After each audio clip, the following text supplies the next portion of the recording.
He fell in love with Victoria. That changed everything, I think. You don't think we'll see him again? Won't play for United again now? I think he's made the right decision. If I was in his position, I'd do exactly the same. In the Manchester United locker room, Sir Alex Ferguson clashed with the majority of his players. His clash with David Beckham even sealed the Spice Boys' fate at Manchester United. But Sir Alex isn't the only coach to do this. Here are 5 times coaches have completely lost their minds with their players. Number 1. Sir Alex Ferguson was famed for his severe telling-offs, known as the hairdryer treatment because it messed up your hair and made a lot of noise. In February 2003, David Beckham had this experience in the Manchester United locker room. He and Ferguson got mad at each other after a defeat. The dispute got worse, so Sir Alex cracked and threw a shoe at the Spice Boy. He was around 12 feet from me. There was a row of football boots between me and him. David swore. I moved toward him, and as I approached, I kicked a football boot. It hit him just above the eye. Sir Alex accused Bex of changing since he married his wife, the Spice Girl singer Victoria. Change is exactly what Beckham did. Soon after, he left Manchester for Madrid. Number 2. We're not going to beat around the bush. You already know Mourinho is hilarious, harsh, and crazy all at the same time. And in the locker room, right after the Clásico against FC Barcelona in April 2011, he took things a bit too far. He became hysterical.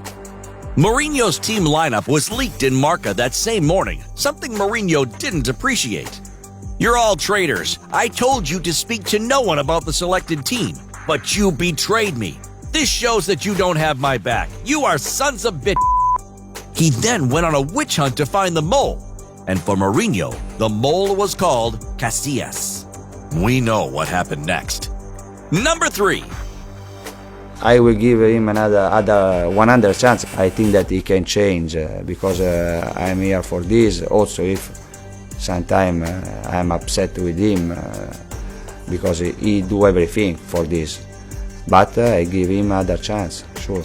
Roberto Mancini made these comments after a clash he had with Mario Balotelli at Manchester City.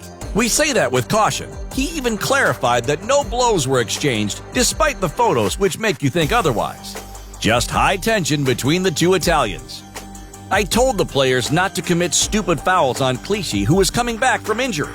And then Mario did an overly forceful tackle on him. I was furious. I grabbed Mario by the neck, wanting to push him, but because he's so physically strong, I struggled to move him. In the pictures, it looks like we came to blows, but this wasn't the case. In another interview, he confirmed his version of events but replaced Gael Clichy with Scott Sinclair. We'll have to take your word for it, Roberto. Number 4. If you have Delio Rossi as your coach, avoid making funny gestures. Isn't that right, Killian? Faut le faire, ça, quand même. Ouais. No, seriously, you shouldn't do it. Adem Laic was angry at being taken off after 30 minutes during a Serie A match with Fiorentina, so he ironically clapped his coach, who immediately lost it. Delio Rossi tried to punch Laic multiple times before the bench separated them. Unforgivable. Unfortunately, it was a serious incident and incredibly surprising when we know how calm Delio is. But we have to fire him. Number 5. Look how happy Giovanni Trapattoni is. He's about to win the 1997 Bundesliga. But you don't want to see Trapattoni angry. In March 1998, after a Bayern Munich loss to Schalke, he held a legendary press conference. For 217 seconds, he annihilated his players.